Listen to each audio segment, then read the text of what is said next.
ia menjadi satu pukulan yang tidak disangka-sangka. Hal ini kerana apa yang mereka gembirakan selama ini secara totalnya tertolak. Bila mereka tuduh Nabi ni, dia tiru agama kita, dia nak jadikan ini sebagai modal dia. Esok lusa, tahun depan, 5 tahun akan datang, bila ada orang tertarik dengan ajaran Nabi, dia kata tengok, Muhammad ni, tengok ajaran dia tiru siapa? Siapa yang datang dulu? Kitab Taurat datang dulu. Yahudi datang dahulu. Muhammad tiru kita, siapa yang benar? Dia mengharapkan ini akan jadi modal dia.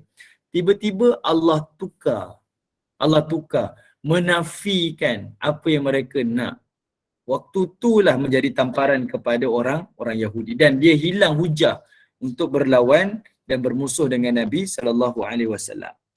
Okay. Biarpun begitu, mereka tidak berputus asa. Mereka menggasak umat Islam dengan isu-isu baharu yang boleh mendatangkan keraguan di hati umat Islam mengenai isu peralihan kiblat ini.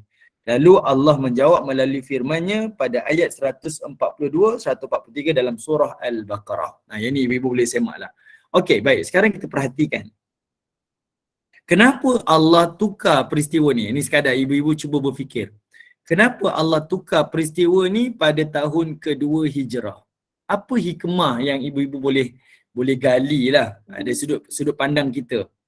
Kenapa ya Allah Ta'ala ubah pada waktu ni, iaitu waktu Nabi dah dicerca dah, Nabi dah dikutuk. Kenapa Allah tak ubah lebih awal? Sebelum hijrah tu Allah turunkan je lah kan ayat peralihan kiblat ni. Tapi kenapa pada tahun yang kedua hijrah? Kenapa ya? Kenapa? Ada yang rasa-rasa boleh cuba tak? Yang kalau rasa nak berikan pandangan. Ada tak? Okey. Okey, nampaknya macam tak ada. Okey, sekejap Nak bezakan yang orang munafik sama yang tak munafik? Itu satu perkara, alright. Baik, ada yang cuba lagi? Ada yang cuba lagi? Supaya orang Yahudi tu telan balik apa yang dia cakap? Okey, baik. Betul juga, betul. Okey, dia telan balik. Satu penghinaan lah kepada dia kan. Dia ingat benda tu tak berubah, dan itulah namanya Rasul kan. Sebab apa? Dia akan mengubah dalam sesuatu perkara tu atas perintah Allah. Sebab itu Allah highlight perkataan tu. Yang mana la ya'lamuna annahul haqq min rabbihim. Orang Yahudi ni memang dia tahu ini adalah kebenaran daripada Allah. Sebab pengalaman dia, Rasul dia pun terima wahyu. Kejap berlaku macam ni, kejap berlaku macam ni. Benda tu dia nampak. Secara pengulangan tu memang berlakulah dalam kalangan para Rasul dia. Okey, baik. Kalau ibu-ibu perhatikan, ini luar daripada kita punya perbincangan lah. Cuma nak bagi nampak. Hikmah Allah Ta'ala tak awalkan peristiwa ni dan Allah takdirkan pada tahun yang kedua Hijriah ni, peralihan kiblat ni. Tujuan dia adalah setelah Nabi melalui sekitar dalam 8 perang lah. Nabi dah lalui 8 perang. Dan kalangan para sahabat Nabi SAW seolah-olahnya rasa macam kita ni banyak perang kita pergi ni, semuanya terlepas. Kalau ingat 8 perang sebelum ni, perginya terlepas. Tapi hikmah dia, operasi yang Nabi hantar Sariyah yang 8 perang ni, ini adalah operasi ketenteraan lah. Latihan yang Allah persiapkan kepada mereka sebelum mereka menghadapi Perang Badar. Perang Badar jatuh pada tahun yang ke-9. Tapi ini adalah persiapan emosi dan persiapan fizikal dia. Tujuan dia apa? Saya nak bagi contoh macam ni. Kita tak rasa pelik ke? Allah pindahkan kiblat daripada Baitul Maqdis ke Baitul Haram, ke Kaabah. Sedangkan Kaabah tu berada di bawah wilayah Quraisy, di bawah pemerintahan kerajaan yang bukan Islam. Kita tak rasa pelik ke? Kenapa perlu Allah Ta'ala pindahkan ke situ? Kenapa Allah tak pindahkan kiblat tu ke Masjid Nabawi yang duduk di bawah wilayah kerajaan Islam? Sepatutnya macam itulah kan. Ni wilayah kita ni. Tiba-tiba kita kena beralih kiblat kita ke arah yang bukan milik kita. Tapi di bawah wilayah Quraisy, kafir Quraisy, musyrik pula tu. Ada pula berhala-berhala dekat situ pula. Dekat sinilah kalau kita berfikir, yang ini menjadi kekuatan pada para sahabat. Kenapa Allah tak betul Kaabah di Mekah. Maksud saya itu kenapa Allah tak pindahkan kiblat tu ke Masjid Nabawi contohlah. Ke Masjid Nabawi. Maksudnya jadikan Masjid Nabawi itu sebagai kiblat. Sebab Masjid Nabawi di bawah wilayah kerajaan Islam. Kaabah dia berada di Mekah tu bawah wilayah kerajaan kafir Quraisy. Kan? Sepatutnya kita fikir, kenapa kita punya kiblat kena bawah orang kafir? Ada berhala-berhala. Kenapa tak pindah ke Masjid Nabawi di bawah wilayah kita? Tujuan Allah Ta'ala buat macam ni, hikmah dia adalah untuk memberi semangat kepada sahabat-sahabat Nabi supaya nampak yang mana kamu punya kiblat adalah berada di Mekah. Itu isyaratnya apa ibu-ibu? Isyaratnya adalah Kaabah itu bakal dibebaskan. Kaabah itu bakal dibebaskan. Artinya Islam akan menawan kota Mekah sikit masa lagi. Bayangkan 8 perang mereka lakukan dan 8 perang ni semuanya terlepas. Tak berlaku pun perang, tak berlaku pembunuhan. Kita dah bincang kan syariah-syariah sebelum ni. Yang banyak Nabi buat roblok-roblok tu. Dari satu sudut, mungkin ada kalangan sahabat rasa kita buat macam benda sia-sia lah, gagal kot. Bila Allah turun ayat ni, kiblat kita berpindah ke Kaabah, seolah-olahnya macam satu isyarat daripada Allah. Kamu bakal menang dan kamu bakal tawan kota Mekah. Sebab apa? Di situ adalah Kaabah kamu.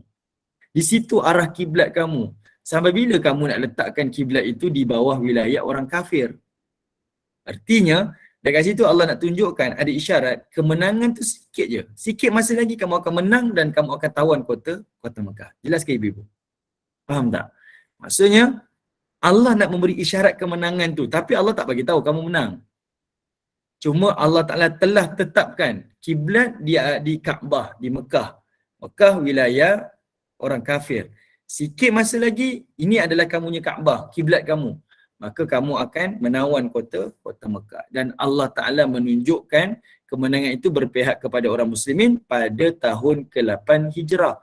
Artinya sekitar dalam 6 tahun lagi mereka akan dapat tawan kota Mekah. Dan naik semangat para sahabat Nabi. Dan semangat ini membina untuk mereka bertempur dan menghadapi orang-orang Quraisy pada peperangan Badar. Sebab itu Allah takdirkan dia berlaku pada bulan Rajab. Okay, pada bulan Rajab. Bukan Allah sengaja nak bagikan Nabi sedih, sahabat-sahabat dicerca, dikutuk, dihina. Bukan Allah tak tahu. Tapi Allah Ta'ala nak membina semangat tu pada waktu yang akan datang. Okay, nak memberi isyarat. Macam itulah juga dengan peristiwa Baitul Maqdis. Hari ini Baitul Maqdis duduk di bawah wilayah Israel. Kalau kita baca hadis-hadis akhir zaman, punyalah banyak cerita tentang Baitul Maqdis ni. Bumi Palestin ni. Dajjal sebut macam ni, Nabi sebut macam ni. Betul tak? Kita dengar berkaitan dengan Baitul Maqdis. Itu memberi isyarat yang mana Baitul Maqdis, wilayah itu sikit masa lagi akan duduk di bawah kerajaan Islam. Tapi bila kita tahu dia akan duduk di bawah kerajaan Islam, maka waktu itu kiamat akan hampir. Itu isyarat sebenarnya, itu isyarat. Okay? Allah tak cakap kamu menang nanti, kamu menang. Itu tak secara direct.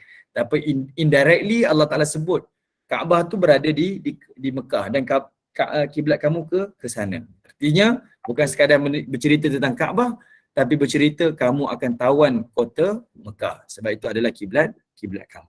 Okay? Itu perkara yang pertama lah. Allah Ta'ala nak cerita tentang kiblat bakal dibebaskan. Di bawah pengaruh orang kafir. Okay, yang kedua, iaitu pada bulan Sya'ban. Okay, pada bulan Sya'ban, bulan yang berikutnya. Okay, sebelum kita masuk cerita Sya'ban ni, cerita sikit lah berkaitan tentang kiblat ni. Saya buka dalam surah Al-Baqarah ayat 142, 143. Okay, kita tengok Allah Ta'ala sebut apa ni. Kita baca terjemah lah, tak sempat ni. Okay, Allah Ta'ala menyebutkan berkaitan tentang golongan sufaha, iaitu orang-orang yang kurang akal pertimbangannya berkata, apa sebabnya yang menjadikan orang-orang Islam berpaling dari kiblat yang mereka menghadap selama ni? Katakanlah wahai Muhammad, timur dan barat adalah kepunyaan Allah. Maka ke pihak mana sahaja yang diarahkan oleh Allah menghadapnya, wajiblah kita mematuhinya. Allah yang memberikan petunjuk hidayahnya kepada sesiapa yang dikenakinya ke jalan yang lurus. Jadinya, ini antara hujah lah orang Quraisy. Dia main isu baru lah. Biasalah nak masuk PRU, ada isu baru. Contoh jadi isu kat sini, bila dibangkitkan, kenapa orang Islam duk arah tukar-tukar kiblat ni? Maka Allah Ta'ala bagi jawapan pada Nabi. Jawab saja macam ni. Timur dan barat adalah milik Allah. Allah boleh perintah mana-mana pun. Kalau nak pindah daripada Kaabah pindah tempat lain pun boleh juga. Itu tidak ada masalah. Yang sekarang ni adalah kepatuhan. Isu sekarang ni adalah ketaatan dan kepatuhan kepada Allah. Lalu Allah kata apa? Wa kadzalika ja'alnakum ummatan wasatan litakunu syuhada'a 'alan nasi wa yakunu 'alar rasulu 'alaikum syahida. Sebagaimana kami telah memimpin kamu ke jalan yang lurus, kami jadikan kamu wahai Muhammad satu umat yang pilihan lagi adil, supaya kamu layak menjadi orang yang memberikan keterangan kepada umat Islam tentang perkara yang benar dan perkara yang salah. Dan Rasulullah pula akan menjadi orang yang menerangkan kebenaran perbuatan kamu. Ayat ni menjadi tamparan kepada orang-orang Yahudi. Sebab sebelum ni Allah Ta'ala telah memberikan keutamaan, kelebihan, privilege kepada Bani Israel. Allah berikan kepada mereka. Sebab itu mereka jadi sombong dan mereka memandang bangsa lain lebih hina daripada mereka. Jadi Allah tukar turun ayat ni menjadi tamparan kepada Quraisy, yang mana Allah mengiktiraf umat Nabi ni menjadi umat yang Allah pilih, bukan lagi Yahudi ataupun Bani Israel. Dan Nabi SAW sendiri memiliki dipilih oleh Allah untuk memberi keterangan kepada manusia yang mana perkara yang haram, mana perkara yang wajib. Dia bukan lagi duduk di bawah syariat ataupun kepatuhan kepada kitab Taurat. Tidak, datang syariat baru yang dibawa oleh Nabi SAW. Okey. Lalu Allah kata apa? Wa ma ja'alnal qiblata allati kunta 'alaiha illa lina'lama man yattabi'ur rasul mimman yanqalibu 'ala 'aqibaihi. Kata Allah Subhanahu wa taala, sebenarnya kiblat kamu ialah Kaabah dan tiadalah kami jadikan kiblat yang engkau menghadapnya dahulu itu wahai Muhammad, melainkan untuk menjadi ujian bagi melahirkan pengetahuan kami tentang siapakah yang benar-benar mengikut Rasul serta membenarkan dan siapa pula yang berpaling tadah berbalik kepada kekufurannya. Inilah ujian kepada orang Bani Israel. Kamu kata kamu taat pada perintah dalam kitab Taurat. Allah datangkan Nabi ni sebagai ujiannya. Kiblat arah Baitul Maqdis. Kamu dah tengok dah apa dalam kitab Taurat, kebenaran tu ada depan mata kamu. Rasul ni, dan Rasul ni menyempurnakan ajaran Nabi Musa AS. Patuh tak? Tak patuh. Sebab apa? Mereka mengikut syahwat dia. Mereka merasakan, ni bukan kalangan kita ni bukan bangsa kita, kita tolak. Jadi sebab itu Allah kata apa? Di situlah untuk kenal siapa yang benar-benar patuh kepada ajaran Rasul ataupun tidak. Okey. Wa in kanat lakabiratan illa 'alal ladzina hadallah wa ma kana Allahu liyudhi'a imanakum innallaha bin-nasi laraufur rahim. Kata Allah Subhanahu wa taala, dan sesungguhnya soal peralihan arah kiblat itu adalah amat berat untuk diterima kecuali kepada orang yang telah diberikan Allah petunjuk hidayah, dan Allah tidak akan menghilangkan bukti iman kamu. Sesungguhnya Allah melimpahkan belas kasih dan rahmah kepada orang-orang yang beriman. Barulah ayat bawah ni Allah cerita Allah pindahkan arah kiblat. Okey. Baik, habislah tuan-tuan. Lepas habis turun ayat ni, maka tidak ada lagi satu pun topik isu baru daripada Quraisy berkaitan tentang peralihan kiblat. Tak ada dah. Mereka tutup mulut dah. Tak ada isu yang nak dimainkan. Okey. Baik, khalas. Kita bincang berkaitan ini. Sekarang kita masuk topik pada bulan Sya'ban. Pada bulan Sya'ban, kalau di sini saya ceritakan tentang penurunan wahyu kewajipan berpuasa Ramadan. Okey. Sebab Ramadan berlaku selepas Sya'ban. Tapi sebelum turunnya wahyu kewajipan puasa ni, pada bulan yang sama ni juga, iaitu bulan Sya'ban, Allah Subhanahu wa taala telah menurunkan ayat perintah untuk berperang. Okey, perintah untuk berperang. Okey. Ayat yang turun pada bulan Sya'ban ni iaitu Allah berbicara berkaitan tentang, kalau ibu-ibu tengok pada surah Al-Baqarah, saya share lagi sekali. Surah yang sama, surah Al-Baqarah, tengok pada ayat 190 sehingga 193. Allah turunkan ayat iaitu perintah perang. Dekat sini detail lagi. Saya share 190 ke 193.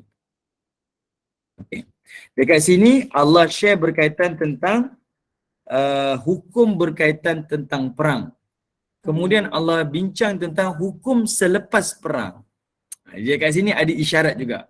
Kalau tadi peralihan kiblat memberi isyarat kepada Nabi, yang mana Nabi lepas ni akan tawan kota Mekah, sebab itu adalah arah kiblat kepada orang mukmin. Sekarang ni kita bincang berkaitan tentang kewajipan perang. Dan ini pun ada isyarat daripada Allah. Isyarat ni isyarat misteri. Jadi benda tu Nabi dan para sahabat tak nampak. Tapi hikmah tu bila mereka dah lalui, baru mereka perasan, rupa-rupanya Allah takdirkan ayat-ayat turun waktu ni sebenarnya bukan satu benda yang unplanned. Tak. Dia dalam perancangan Allah. Okay, kita tengok dulu. Apa yang Allah kata? Allah turunkan ayat ni masa sebelum berlaku perang Badar ni. Perang Badar bulan Ramadan. Sekarang bulan Sya'ban. Allah kata apa? وَقَاتِلُوا فِي سَبِيلِ اللَّهِ الَّذِي يُقَاتِلُونَكُمْ وَلَا تَعْتَدُوا إِنَّ اللَّهَ لَا يُحِبُّ الْمُعْتَدِينَ. Okay. Pada ayat ini Allah Subhanahu Wa Taala memberikan iaitu tentang kebenaran berperang, tapi Allah letakkan syarat. Tengok perhatikan. Allah kata waqatilu, pergilah berperang tu fi sabilillah. Allah ikat dengan perkataan jalan Allah. Maksudnya berperang atas nama Allah, dia ada undang-undang dia. Dia ada adab-adab dia. Apa dia?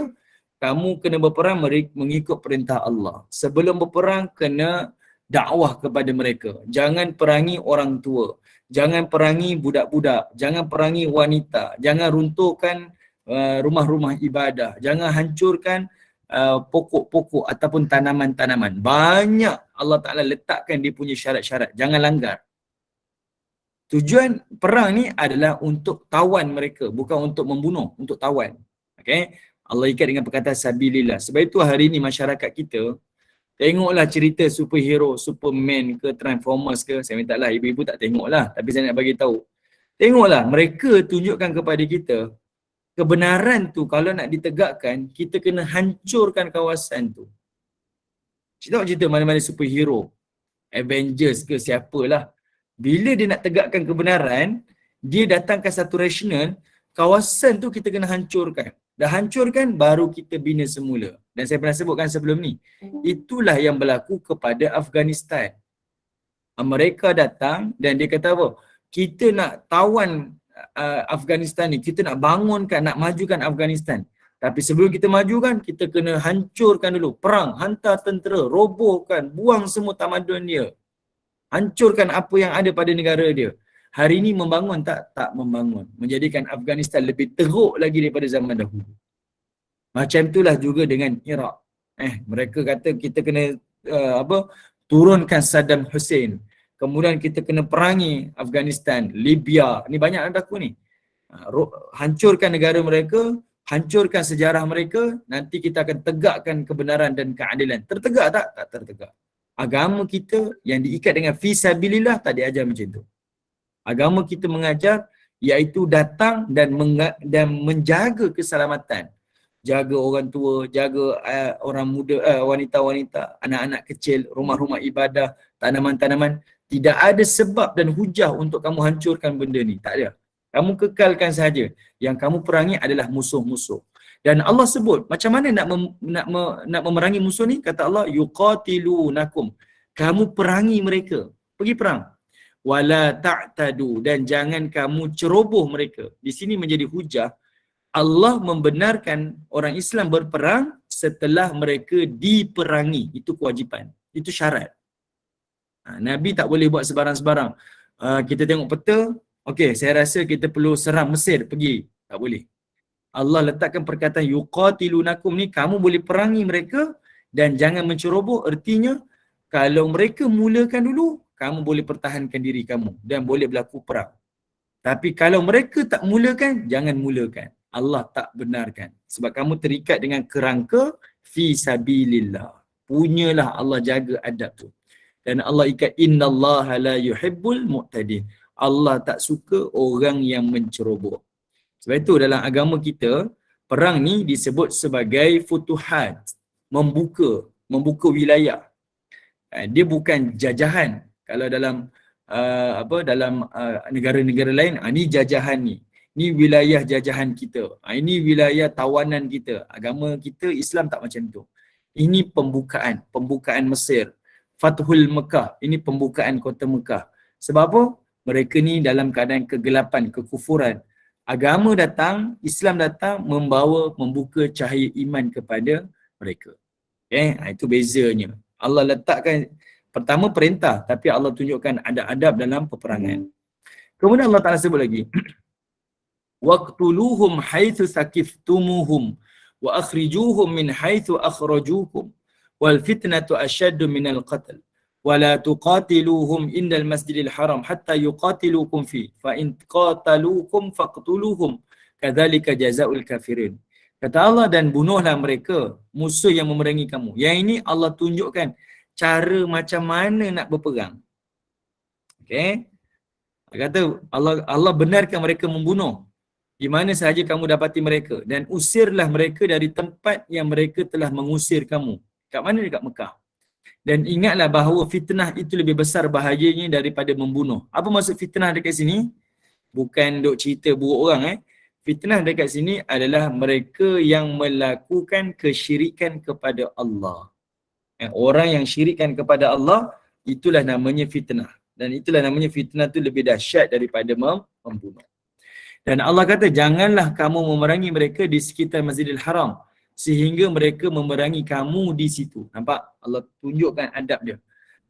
Memang dia usir kamu, tapi jangan perangi dia, melainkan mereka memerangi kamu. Sebab itu Nabi tak serang Kaabah Mekah melainkan pada tahun yang ke-8. Itu pun selepas mereka sendiri mencabuli perjanjian Hudaibiyah antara Nabi dengan orang Quraisy. Oleh itu kamu, kalau mereka memerangi kamu, maka bunuhlah mereka. Demikian balasan orang-orang yang bagi orang-orang kafir. Fa in intahu fa innallaha ghafurur rahim. Kemudian jika mereka berhenti memerangi kamu, maka berhentilah kamu. Nampak? Allah tunjuk. Mereka start, kamu boleh pertahankan diri. Mereka berhenti, kamu kena berhenti. Secara serta-merta tidak dibenarkan untuk berperang. Kemudian Allah sambung lagi. Wa qatiluhum hatta la takuna fitnatun wa yakunu ad-dinu lillah. Fa in intahu fala udwana illa 'alal zalimin. Dan perangilah mereka sehingga tidak ada lagi fitnah dan sehingga menjadi agama itu semata-mata kerana Allah. Kemudian jika mereka berhenti, maka tidaklah ada permusuhan lagi melainkan terhadap orang-orang yang zalim. Okey. Baik, ini adalah ayat berkaitan tentang perang. Allah benarkan perang dan Allah tunjukkan tata cara perang yang diikat dengan perkataan fi sabilillah. Kamu berperang setelah diperangi. Kamu boleh mengusir setelah kamu diusir. Okey. Kemudian kamu ni kalau mereka berhenti perang, kamu tak dibenarkan untuk berperang. Ini menolak hujah yang mana agama kita ni adalah agama ekstremis. Tak. Kita hanya bertindak setelah mereka telah datangkan ancaman kepada Islam. Okey. Baik, sekarang kalau ibu-ibu tengok pada surah Muhammad, ayat yang ke-4 sehingga ayat yang ke-7. Okey. Saya share kepada ibu-ibu saja je, saya nak tunjuk kepada ibu-ibu supaya bila kita faham ni, barulah kita rasa sebenarnya kita bukanlah satu agama yang didakwa sebagai agama pengganas. Tidak. Allah Ta'ala dan Nabi SAW ni seboleh-bolehnya nak tawan dengan cara yang baik. Okay? Baik, kita tengok ayat yang ke-4, 5, 6 dan 7. Ada 4 ayat pada surah Muhammad. Allah tunjuk macam mana kamu berperang. Okay. Apa dia Allah kata? فَإِذَا لَقِيتُمُ الَّذِينَ كَفَرُوا فَضَرْبَ الرِّقَابِ hatta idza askhantumuhum fashaddul wathaqa. Kata Allah, apabila kamu berjuang menentang orang kafir, maka pancunglah lehernya. Allah kata fadarabar riqab, potong terus leher. Kenapa? Sebab mengurangkan kesakitan serta-merta, mati serta-merta. Sebab bagi agama dahulu, mereka kalau berperang, mereka tangkap dan mereka seksa secara perlahan-lahan. Dia menjadi azab lah. Dan itu memberi imej yang buruk. Zalimlah agama ni. Jadi Allah kata, untuk segerakan pancung. Okay? Untuk segerakan. Maksudnya hilangkan kesakitan. Supaya mereka tak merasa azab tu lama. Okay? Serta-merta lama mati. Lalu Allah kata apa? Hatta idza askhantumuhum fashaddu wathaq fa imma manna ba'du wa imma fida'an hatta tadal harb auzaraha. Sehingga apabila kamu dapat membunuh mereka dengan banyaknya, iaitu mengalahkan mereka, maka tawanlah mana-mana yang hidup dan ikatlah mereka dengan kukuhnya. Okay? Setelah selesai pertempuran itu, maka terserahlah kepada kamu sama ada nak membebaskan tawanan dengan tiada sebarang tebusan ataupun membebaskan mereka dengan mengambil penebusnya. Dzalika walau yasha'ullahu lantasara minhum walakin liyabluwa ba'dakum bi ba'd.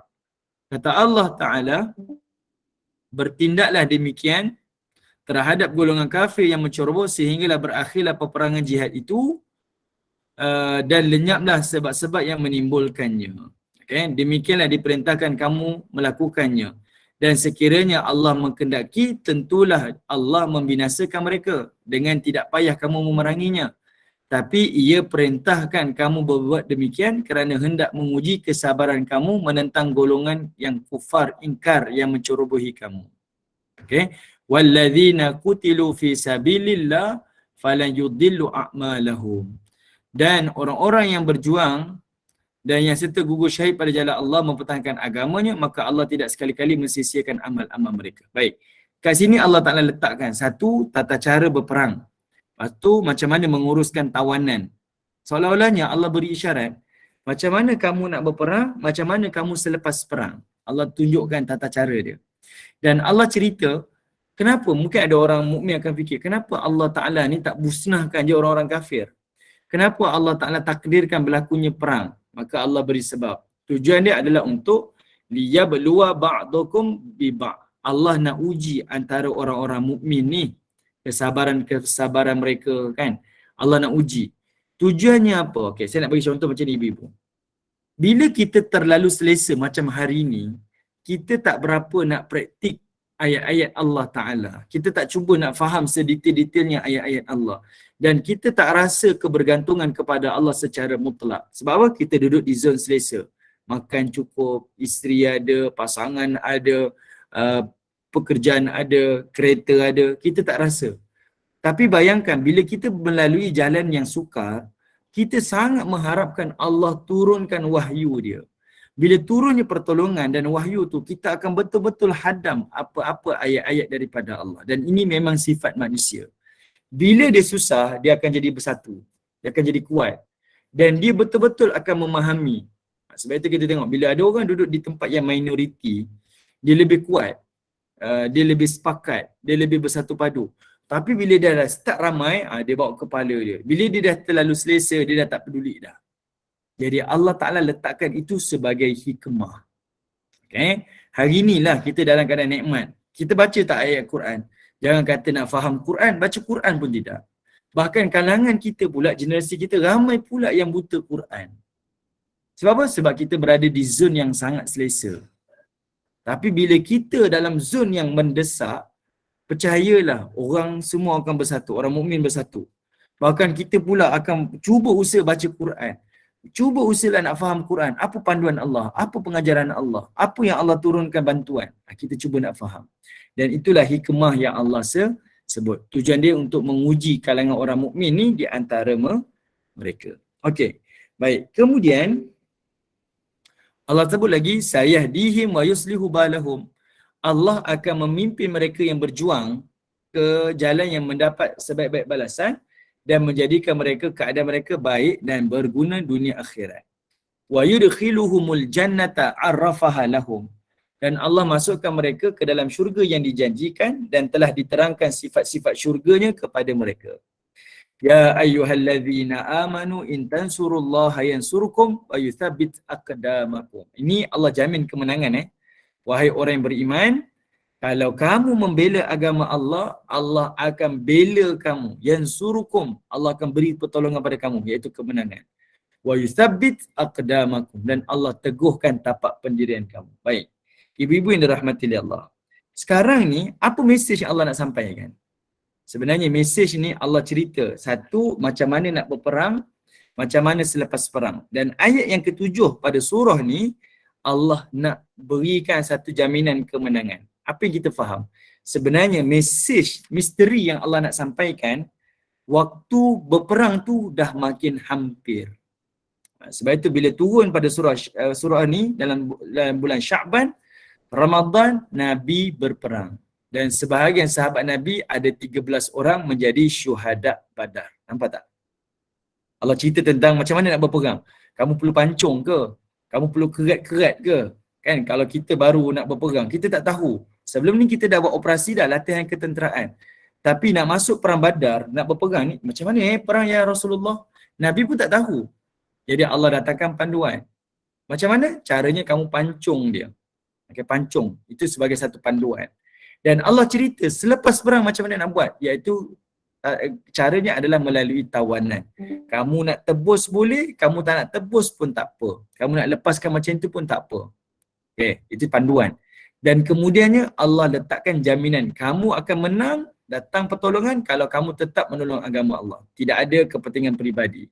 Tidak ada conflict of interest. Kamu buat ni kerana Allah, Allah tolong kamu. Allah nak beritahu apa? Satu, peperangan makin dekat. Perang Badar berlaku bulan depan. Ni perang besar. Okey. Okey, perang Badar ni perang yang ke-9. Perang Badar ni adalah perang yang ke-9 8 perang yang sebelum ni adalah namanya Sariyah. Kalau ibu-ibu tengok balik yang buku perang ni, dia adalah Sariyah. Okey. Dan Sariyah tu tak berlaku perang. Tapi objektifnya, hikmah dia, Allah jadikan sebagai latihan operasi, latihan ketenteraan. Sahabat-sahabat mula belajar pegang senjata, sahabat-sahabat mula melakukan tactical mengendap, kemudian serangan mendadak, itu semua latihan. Sebab mereka tak ada latihan. Jadi bila macam mana nak buat latihan? Itu latihan dia. Sebab itu tak berlaku perang. Asal mereka buat operasi je, musuh terlepas. Asal operasi je, musuh terlepas. Tujuan dia adalah untuk menjadi latihan kepada tentera Badar ni, sahabat Nabi ni, untuk menghadapi peperangan Badar. Sebab itu perang Badar tu berlaku pada perang yang ke-9. Tapi kalau kata bila berlakunya pembunuhan, kematian tu, ni perang Badar. Perang Badar baru berlaku kematian. Barulah berlakunya peperangan yang berhadapan satu sama yang lain. Okey. Baik, jadi pertama ni Allah nak sebut. Peperangan ni, pembunuhan ni berlaku sikit masa lagi, hampir dah. Yang kedua, Allah nak bagi tahu mesej apa? Iaitu kemenangan semakin hampir. Kemenangan semakin hampir. Sebab itu Allah tak sekadar cerita tertib masa perang, tapi Allah bercerita tentang tertib selepas perang. Tertib selepas perang. Dan Allah sebut ayat ke-7 pada surah Muhammad ni, iaitu berkaitan tentang pertolongan Allah. Dan Allah membuktikan dalam perang Badar memang Allah bantu mereka. Walaupun mereka tak cukup aset, walaupun mereka tak cukup teknologi, mereka tak cukup kelengkapan perang, Allah tolong kalau mereka tolong agama Allah. Ibu-ibu nampak tak mesej kat sini? Sahabat-sahabat Nabi masa penurunan ayat ni, mereka tak rasa pun. Yang mereka nampak Allah turun dah kebenaran, keizinan berperang. Tapi bila mereka dah melalui dan mereka melihat balik, mereka nampak sebenarnya Allah memberi jaminan kemenangan tu. Jaminan tu dah ada dah. Cuma tinggal mereka perlu lalui dan perlu tempuh peperangan-peperangan yang telah ditakdirkan ni. Okey, jelas ibu-ibu? Faham? Boleh? Okey, baik jadi inilah sebahagian daripada ayat-ayat yang Allah turunkan sebelum berlakunya peperangan Badar. Okay, jelas jadi inilah antara ayat-ayat dia. Allah Ta'ala tak sekadar bagi tahu kamu kena prepare nak berperang, bahkan Allah juga bagi tahu kamu juga bakal menang. Okey. Baik, sekarang kita tengok pada peristiwa Allah Ta'ala mewajibkan ibadah puasa Ramadan. Okey, setelah perintah peralihan diturunkan peralihan kiblat diturunkan secara berturut-turut, Allah memerintahkan pula kewajipan berpuasa sebulan pada Ramadan dan mengeluarkan zakat fitrah kepada umat Islam. Okay, di sini pun satu perkara ibu-ibu. Kewajipan puasa dan kewajipan puasa dan kewajipan zakat ni Allah Ta'ala selalu sekalikan. Aqimus salah wa atuz zakah. Betul. Selalu kita akan sebut. Zakat dan puasa ni dia seiring. Ibadah puasa, ibadah salat, ibadah puasa dan ibadah zakat ni adalah kewajipan. Orang mukmin ramai yang puasa tapi tak ramai yang salat. Dan tak ramai juga yang berzakat. Sedangkan tiga ibadah ni dia adalah seiring. Bila Allah cerita tentang solat, Allah mesti cerita zakat. Bila Allah cerita tentang solat, Allah mesti cerita tentang puasa. Dia seiring. Dia seiring. Berapa ramai kita tengok kawan-kawan kita, rakan sekerja kita, dia sahur dengan kita, dia buka puasa dengan kita, pergi bazar Ramadan dengan kita. Dia solat tak? Tak solat. Tak solat. Memang tak solat. Kita tahulah bukan kita nak serkap jarang. Tapi kita memang nampak. Oh, dia ni tak solat lah. Kita tahu kan. Sebab kadang anak-anak kita sendiri, saudara-saudara kita, ahli keluarga kita, memang kita tahu tak solat. Sedangkan ia adalah ibadah kewajipan yang Allah seiringkan. Puasa-puasa tapi tak solat. Puasa-puasa tapi tak bayar zakat pun ramai juga. Ramai juga yang solat masa puasa je. Pun ramai juga. Masa puasa je solat. Habis puasa, habislah solat dia. Habislah baca Quran dia. Okay. Sebab itu, kalau ibu-ibu ingat lagi kan, saya pernah cerita masa bulan Ramadan dulu, antara kewajipan puasa dengan kewajipan solat ni, utamakan kewajipan solat, barulah kepentingan puasa. Okay. Ada juga yang tak setuju, dia kata seiring lah. Saya tak nafikan, memang seiring.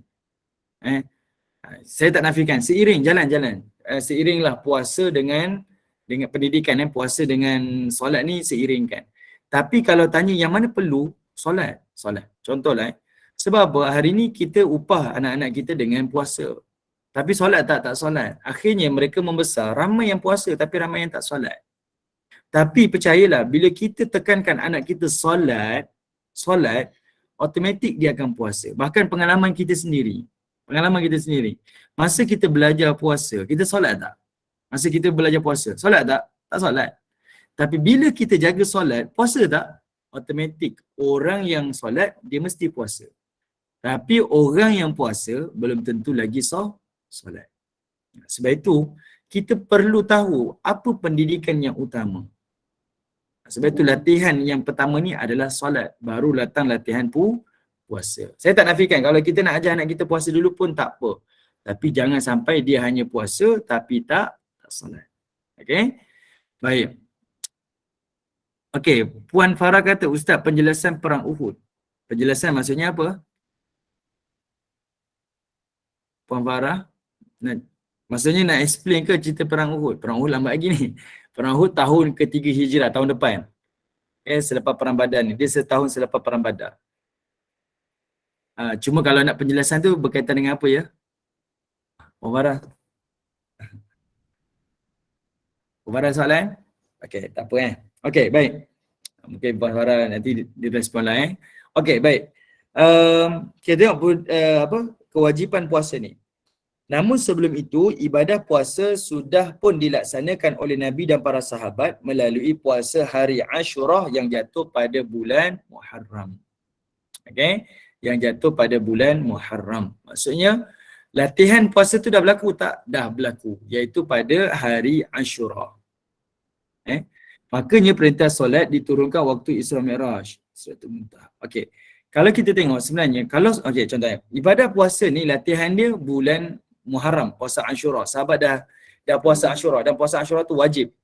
Sehinggalah kewajipan puasa, maka puasa Ashura tu menjadi sunat. Dan Nabi sebut, sebaik-baik puasa selepas puasa Ramadan adalah puasa Ashura. Latihan solat adalah sebelum berlakunya peristiwa Isra Mi'raj, kewajipan 5 solat fardu tu, umat Islam solatnya adalah pada waktu pagi dan juga pada waktu petang. Sehari dia solat 2 waktu je. Ada waktu pagi, awal siang dan pada penghujung siang. Pagi dan petang. Okay? Yang ini adalah kewajipan dia dan itu adalah latihan. Itu adalah latihan kepada orang Islam. Sehinggalah Allah wajibkan puasa ibadah solat fardu 5 waktu. Okey. Puan Syamsino Yunus, apa maksud hari Ashura? Okey, hari Ashura ni, Ashura dia datang daripada perkataan Asyara, artinya 10, merujuk kepada hari ke-10 Muharram. Kita baru lalui kan 10 Muharram yang lalu, kita dah puasa hari Ashura. Dan kalau kita baca hadis puasa Ashura ni, Nabi SAW menyebutkan mereka berpuasa Ashura ni adalah kerana orang Islam melihat orang Yahudi dan orang Nasrani ni berpuasa pada hari 10 Muharram. Okay, mereka tengok puasa 10 Muharram. Dia tengok, lepas tu dia bagi tahu pada Nabi dan Nabi tanya kenapa mereka berpuasa. Lalu mereka kata adalah kerana mengenangkan Nabi Musa AS terlepas daripada dikejar oleh Fir'aun. Fir'aun masa kejar Nabi Musa ni, tentera Fir'aun adalah seramai 3 juta tentera. Ramai ni 3 juta. Kalau ibadah haji tahun ni berapa ramai? Berapa juta yang pergi ibadah haji? Itu pun ramai. Sekarang ni tentera Fir'aun 3 juta dengan kelengkapan perang yang komplit. Dan mereka mengejar Nabi Musa AS ni dalam keadaan tak ada apa-apa pun kelengkapan perang. Dan Allah selamatkan dan Allah Ta'ala telah lemaskan Fir'aun dan tentera-tenteranya. Jadi, mereka menzahirkan kegembiraan kepada Allah dengan mereka berpuasa pada hari peristiwa tu. Peristiwa Nabi Musa diselamatkan adalah 10 Muharram. Jadi orang Yahudi pun berpuasa. Dan Nabi SAW mengatakan, kita lebih layak untuk berpuasa daripada orang-orang Yahudi. Jadi Nabi perintahkan sahabat-sahabat berpuasa. Dan mereka wajibkan puasa tu adalah kerana itu sebagai latihan sebelum kewajipan puasa Ramadan. Okey? Baik. Okey, Puan Farida Harun. Cara solatnya tak sama kan Ustaz? Okey. Kalau ikutkan, tak silap saya cara solatnya adalah sama macam solat hari ni. Sebabnya Jibril turun dan menunjukkan kepada Nabi tata cara kaifiah cara solat yang ditunjukkan. Sebab itu lepas tu barulah turun wahyu, turunlah perintah. Nabi kata apa? Sallu kama ra'aitumuni usalli. Solatlah kamu seperti mana kamu melihat aku solat. Sebab masa Allah perintahkan solat pagi dan petang tu, Jibril turun dan Jibril tunjukkan tata cara solat yang ditunjukkan oleh syariat lah. Maksudnya samalah.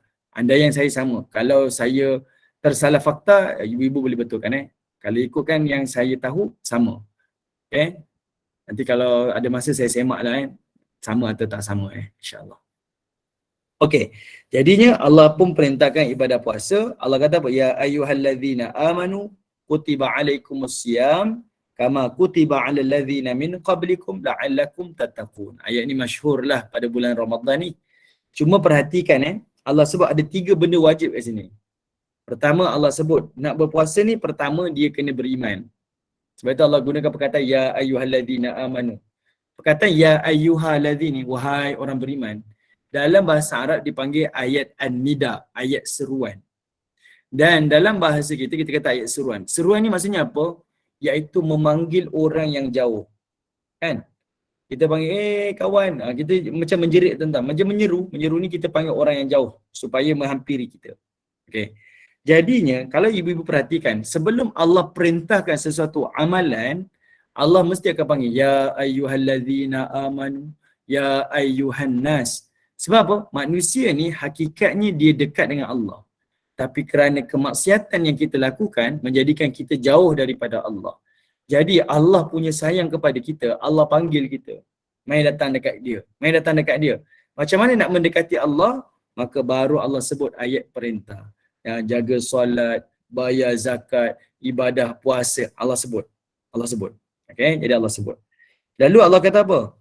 Aku wajibkan kepada kamu puasa seperti mana orang terdahulu puasa. Artinya orang dahulu pun ada ibadah puasa. Cuma saya tak tahu macam mana orang dahulu puasa. Tapi ayat ni adalah perintah. Allah sebut orang beriman, kemudian Allah Ta'ala sebut orang beriman ni iaitu dia mesti puasa. Sebab itu kita tengok orang yang berpuasa dia akan rasa nikmat masa dia berbuka puasa. Sebab apa? Sebab puasanya itu kerana berbuka tu dia jadi nikmat adalah kerana dia berpuasa. Kita bagilah orang Islam ni minum air. Saya bagi awak minum setitis air.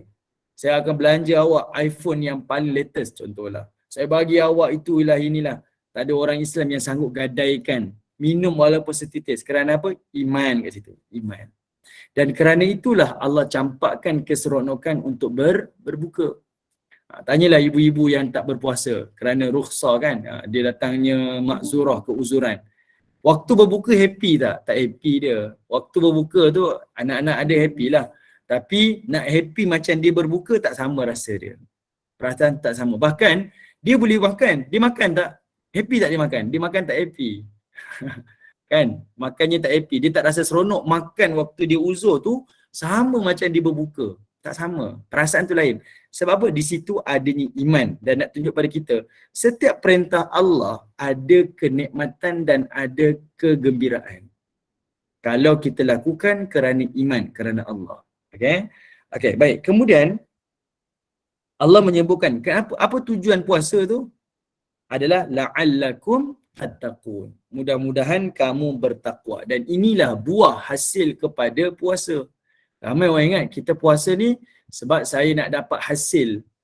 Saya puasa ni sebab saya nak dapat hasil apa? Iaitu saya nak merasai kesusahan. Saya nak merasai kemiskinan orang yang tak makan. Ini semuanya penipuan lah. Saya minta maaf saya sebut Ini penipuan lah. Ramai orang kata saya puasa ni sebab saya nak rasa susah orang miskin. Orang miskin dia tak makan tapi dia buka, dia tak makan lamb shank Chef Amar tu. Orang kita berbuka beratur tu Chef Amar punya kedai tu bazar Ramadan. Punya ramai orang. Kan? Itu tak merasai kesusahan orang miskin.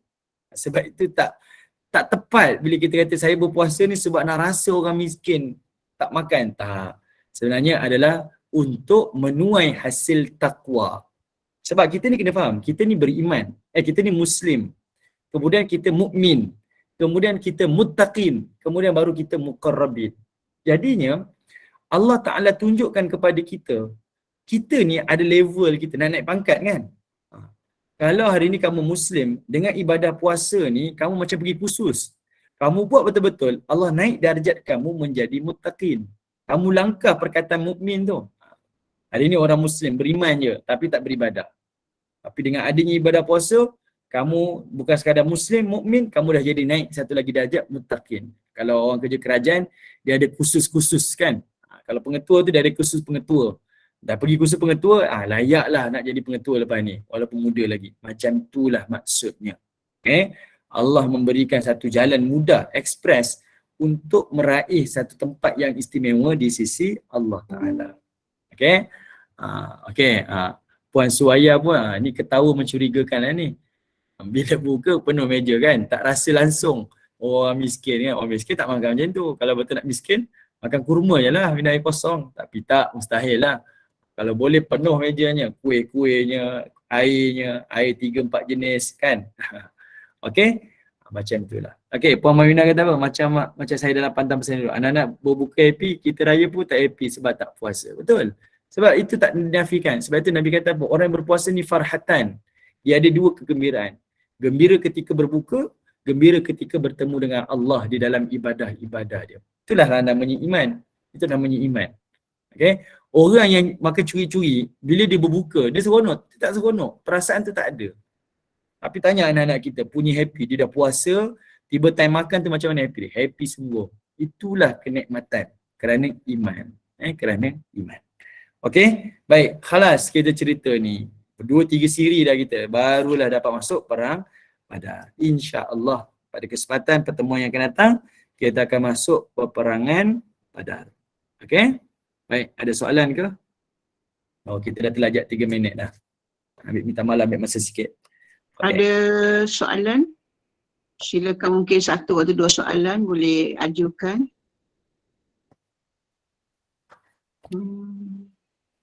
Kalau tak ada soalan, kita tutup je Ustaz. Okey, baik. Baik, insya-Allah kita akhiri dengan doa lah ya. Bismillahirrahmanirrahim. Subhanallah wa bihamdi. Subhanakallah. Ustaz ada soalan. Okey, silakan. Buka balik. Alright. Minta maaf. Okey, Ustaz, sekarang ni banyak sangat hina Islam, hina Rasulullah. Sebagai seorang umat Islam yang cintakan Rasulullah, apa tindakan kita? Selemah-lemah iman kita, apa tindakan kita? Okey, baik. Nabi sebut macam mana kita nak mempertahankan agama ataupun nak dakwah ni, pertama iaitu kita bercakap dengan tangan kita kan, bil-yad kata Nabi. Bil-yad ni maksudnya dengan kuasa kita. Kalau kita ada jawatan, ada kuasa, ada autoriti, gunakan kuasa yang kita ada, jawatan yang kita ada untuk pertahankan agama. Kalau tak mampu, bil-lisan kata Nabi, iaitu melalui lidah kita. melalui media sosial kita. Kita bercakap bukan dalam keadaan marah-marah. Marah ni tak semestinya marah-marah. Tapi kita bercakap untuk menunjukkan kita tak pernah redha dan kita tak setuju dengan perbuatan tu. Dan kalau kita tak mampu juga, maka dengan hati, dan itulah selemah iman. Maksudnya dengan hati ni, kita tak pernah suka dengan perbuatan tersebut. Bukan kita berdiam dan kita tak boleh, tak apalah dia tak kacau rezeki saya, tak kacau saya punya gaji saya, tak kisahlah. Tak macam tu. Okay. Jadinya sekarang, macam mana kita nak hadapi orang-orang yang macam ni? Benda yang paling pertama yang kita kena faham, agama ni dan Nabi ni dia tak akan direndahkan dan dia tak akan hina dengan asbab orang bukan Islam mencerca orang Islam. Tak akan hina. Okay? Tak akan hina. Sebab itu Allah kata apa? Bila Allah sebut Nabi SAW sedih tu, inna atainakal kausar fasalli li rabbika wanhar inna syani'aka huwal abtar. Allah kata, orang yang hina engkau wahai Muhammad sebagai mandul, dialah mandul. Maksudnya Allah melindungi Nabi, protect Nabi dan agama Allah ni tak ada apa-apa pun. Yang mengatakan Nabi macam tu lah, Nabi hina lah, Nabi tu, mereka yang hina. Jadi kita faham, dalam konteks kita ni, sebenarnya kita boleh gunakan yang saya sebutkan 3 perkara tadi. Tapi dalam masa zaman kita kena faham, apa yang orang bukan Islam buat pada orang Islam, tak ada apa-apa pun. Tak ada apa-apa pun. Tak menghina pun, tak merendah pun kita sedikit pun. Tapi mereka yang terhina. Yang kedua, cara yang paling betul kita nak respon adalah kitalah yang menjaga air muka agama ni. Pertahankan agama ni melalui perwatakan kita. Ni tidak, kitalah orang Islam yang memburukkan, yang menconteng arang pada wajah Islam. Islam ni jadi hina bukan sebab orang bukan Islam, tapi sebab orang Islam sendiri. Orang Islam yang menghina Islam. Orang bukan Islam, dia hina Islam, dia takkan hina Islam. Dia hina, Islam takkan terhina. Boleh faham tak maksud saya? Okay? Yang menjadikan Islam ni nampak aib, nampak teruk ni sebab orang Islam sendiri. Sebab tu kita dengar daripada mulut bukan Islam. Saya nak terima Islam macam mana? Tengoklah Islam, dia korupsi. Tengok orang Islam ni, macam mana pemerintah, dia gunakanlah negara-negara Islam, pemimpin-pemimpin Islam. Berapa banyak negara Islam yang miskin, dia kata. Ini semuanya, macam mana saya nak ikut undang-undang Islam? Tengok macam mana undang-undang Islam dijalankan di negara-negara Islam. Nampak tak? Yang menghina Islam ni hanya orang Islam, bukan orang bukan Islam. Okay? Boleh Baik, jadi yang kita mampu harapkan selain berdoa, iaitu kita laksanakanlah perintah-perintah Tuhan ni sebaik mungkin dan sesempurna mungkin. Sebab kita kena sedar Islam ni jadi hudud sebab kita, bukan sebab orang lain. Okey? Wallahu a'lam. Terima kasih Ustaz. Sama-sama. Okay. Alhamdulillah lah. Amin. Allahumma ya amin. Jazakallah khairan kasiran. Yang berbahagia Al-Fadhil Ustaz Muhammad Aizuddin yang bersama kita di kuliah Duha pada pagi ini. Banyak perkara, peristiwa yang menarik disampaikan oleh Ustaz. Mudah-mudahan meningkatkan pengetahuan kita berkaitan dengan peristiwa-peristiwa yang berlaku, yang terdapat pelbagai hikmah, contohnya peristiwa pertukaran kiblat dan perang, di mana Allah benarkan perang bila kita diceroboh untuk mempertahankan diri dan setelah mendapat ancaman dan cara menguruskan tawanan-tawanan perang dan sebagainya, dan juga seterusnya ayat perintah kewajipan puasa, zakat, solat, puasa dan zakat yang seiring, tapi seperti apa yang Ustaz beritahu tadi, solat yang perlu diutamakan kerana solat ialah yang agama. Jadi mudah-mudahan Allah tingkatkan ilmu kita, boleh kita sebarkan pada ahli keluarga kita.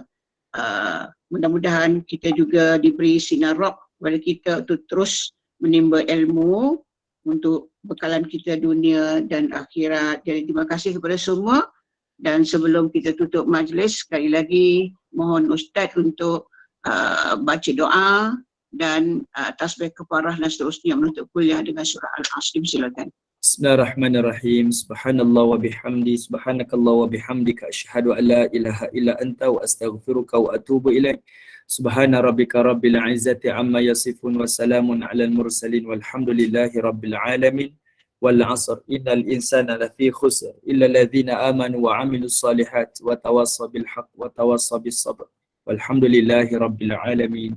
Terima kasih semua. Assalamualaikum warahmatullahi wabarakatuh.